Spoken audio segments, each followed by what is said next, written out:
이번 영상의 주제는 1페이지 독서법입니다. 이 1페이지에 독서한 것을 정리해서 그것을 발현하는 그 내용을 말씀드릴게요. 크게 7가지의 순서가 있고 그 7가지의 목차가 있는데 제가 순서대로 말씀을 한번 드려볼게요. 자, 첫 번째입니다. 책을 선택하는 기준을 먼저 말씀드릴게요. 딱 하나입니다. 이렇게 찾으시면 돼요. 책은 지금 나에게 필요한 지식을 알려주는 책인지 그 기준대로만 책을 선별하시면 됩니다. 좋은 책, 세상에 좋은 책은 널렸어요. 여러분이 읽는 속도보다 좋은 책이 출판되는 속도가 훨씬 더 빠릅니다. 그러니까 좋은 책을 찾는다? 그게 아니고요. 나에게 필요한 지식을 알려주는 책, 그것을 찾아야 돼요. 남들이 추천하는 책? 아니요. 추천하는 책은 한 번쯤 고려해 볼 수 있는 것 뿐이에요. 여러분에게 도움이 돼야 그것을 읽는 겁니다. 그러면 어떤 책을 찾아야 될까? 제가 15년 동안 헤매다가 15년이 넘죠, 횟수로는. 근데 15년이라고 할게요. 15년 동안 헤매다가 알게 된 지식을 여러분과 공유한다고 했잖아요. 제가 처음부터 말씀드렸죠. 기술 지식이라고.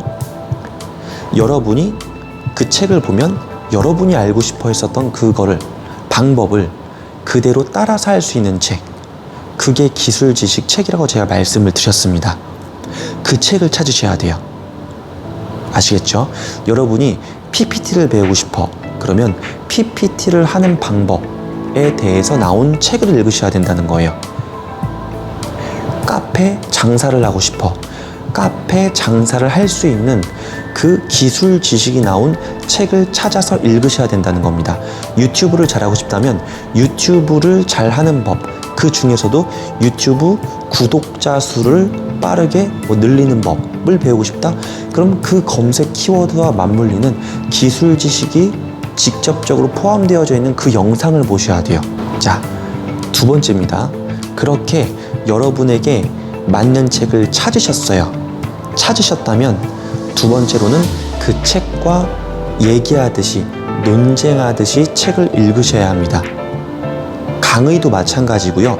이 영상 보시면서도요, 여러분의 생각이 포함되어져 있는 건 당연히 있어야 된다는 거예요. 무슨 말인지 보여드릴게요. 제가 정말로 존경하는 류태영 선생님의 책이에요. 자, 한번 보여드리면은, 자, 책을 읽잖아요. 책을 읽는 순서, 방법, 이런 거는 여기에서 다루지 않을게요. 어떻게 읽든지 여러분에게 도움이 되면 되거든요. 그러니까 순서가 그렇게 중요하진 않아요. 일단 여러분에게 정말 도움이 되는 책을 찾으셨다면 이미 50% 이상은, 5할 이상은 성공하신 거예요. 어떻게 읽든지 여러분에게 도움이 될 책이니까. 그쵸?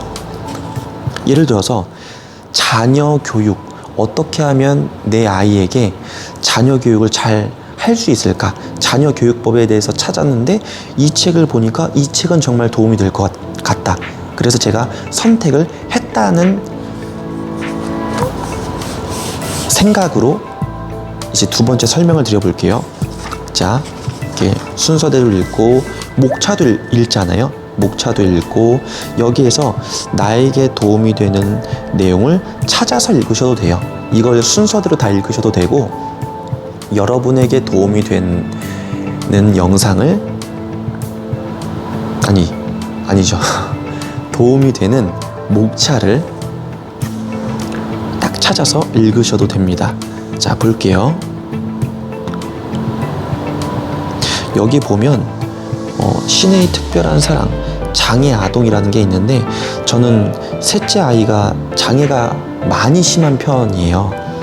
장애가 많이 있는 아이인데, 그래서 145쪽을 한번 찾아서 읽어볼게요. 펼쳐서 이 책의 내용을 쭉 읽어본단 말이에요. 여기 보면은 우리 모두 잠재적인 장애인인 것이다. 이것도 좀 괜찮은 것 같고,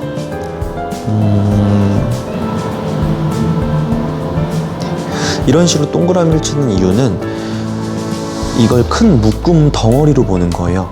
이 하나하나 글자로 보는 게 아니고요. 덩어리. 네, 이런 식으로 덩어리로 보는 거예요.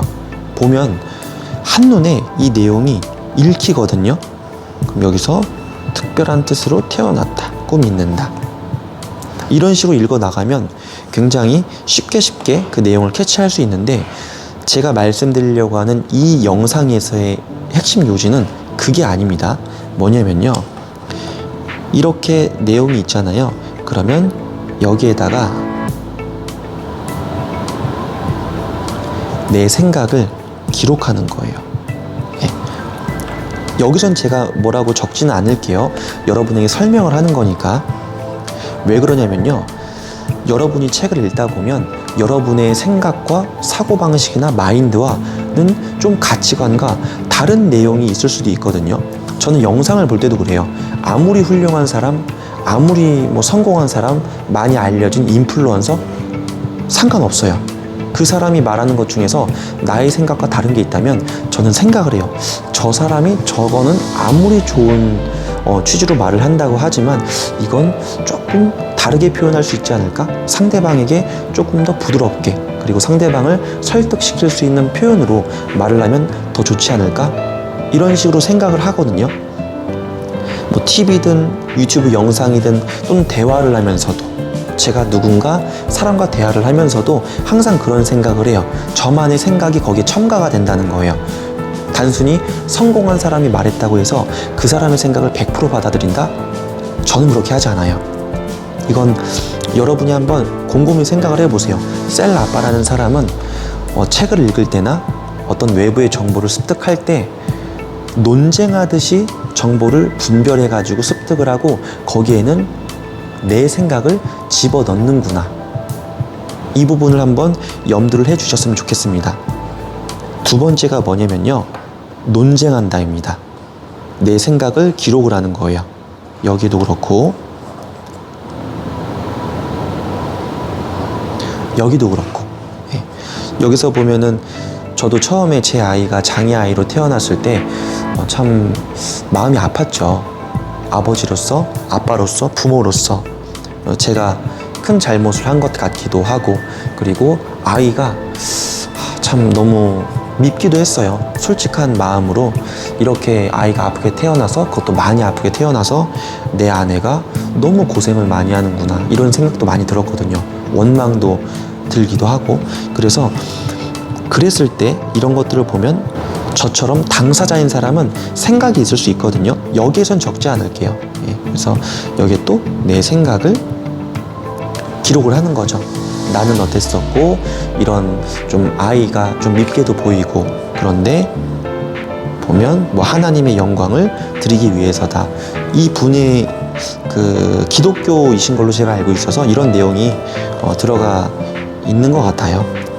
그래서 이런 식으로 이렇게 생각할 수 있잖아요.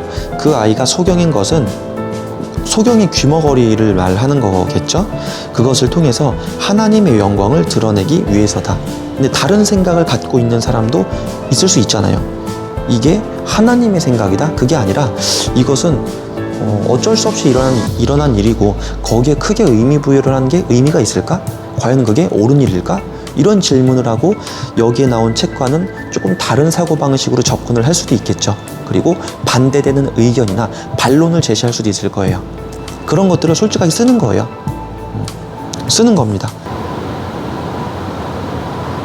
네, 여기서도 보면 시각장애인들은 청각이 매우 발달해 있어서 정상인들보다 들을 수 있는 음역이 훨씬 높다. 그러니까 귀가 굉장히 발달했다, 이런 내용인 거죠. 그러면 실제 청각장애인인 부모가 있다고 해보자고요. 제 아이도 청각장애가 있어요.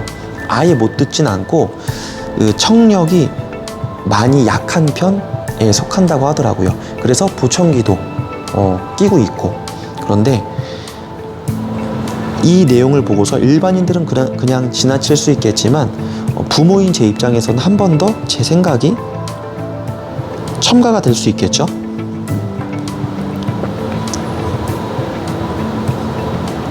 그래서 이런 식으로 내 생각을 기록을 하는 겁니다. 묶음화를 시켜서 그 생각을 기록. 여기에서 끝난다? 아무 의미가 없어요. 이게 무슨 의미가 있겠어요? 내 생각을 기록하고서 끝난 건데 그게 아니고요. 세 번째로 저는 어떻게 하냐면요. 자, 보세요. 자, 여기 앞에 책 앞이거든요. 책의 내용을 기록하는 거예요. 탈무드 이렇게 적고서 어떻게 하냐면요. 자, 보세요. 145쪽이죠. 그러면 145 한 다음에 핵심 내용을, 예를 들어서 이 내용이 마음에 든다. 그러면은 정상적이던 사람이 비정상이 되고 비정상적인 사람이 정상적인 사람이 된다. 그러면 그 내용을 맥락을 적는 거예요. 정상적인 사람, 비정상적인, 이런 식으로 쭉 적었단 말이에요. 그리고 보면 146. 저는 이게 굉장히 제가 강의에서도 들었었는데 기억에 많이 남더라고요. 우리 모두는 잠재적 장애인인 것이다 라는 이 부분이 너무 와닿았었거든요. 146에서 우리 모두는 잠재적 장애인이다. 이런 식으로 제가 좀 중요하게 생각했었던 내용들을 적는 거예요. 그냥 적으면서 어떻게 하냐면요. 제가 여기에다가 어떤 나의 생각을 기록했었잖아요. 그럼 그 생각까지도 함께 여기다 적는 거예요. 그래서 무엇이냐?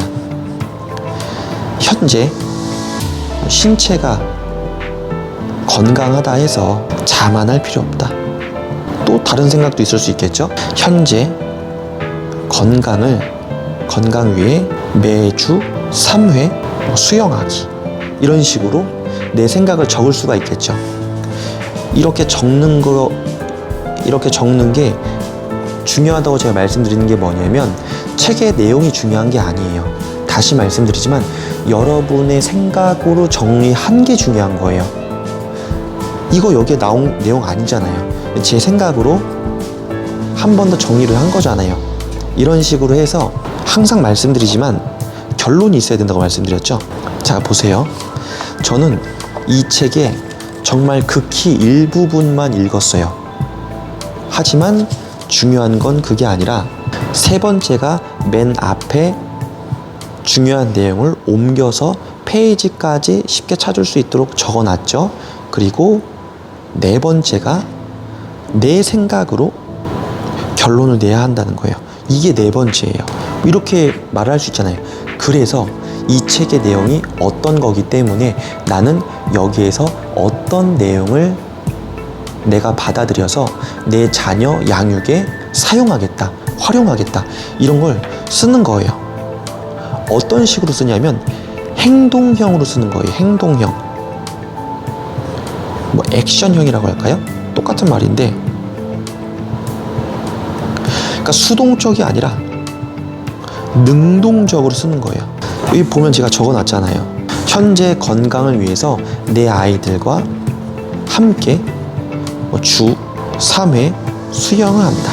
이런 식으로 내가 무언가를 실천하겠다라는 것으로 적는다는 거예요.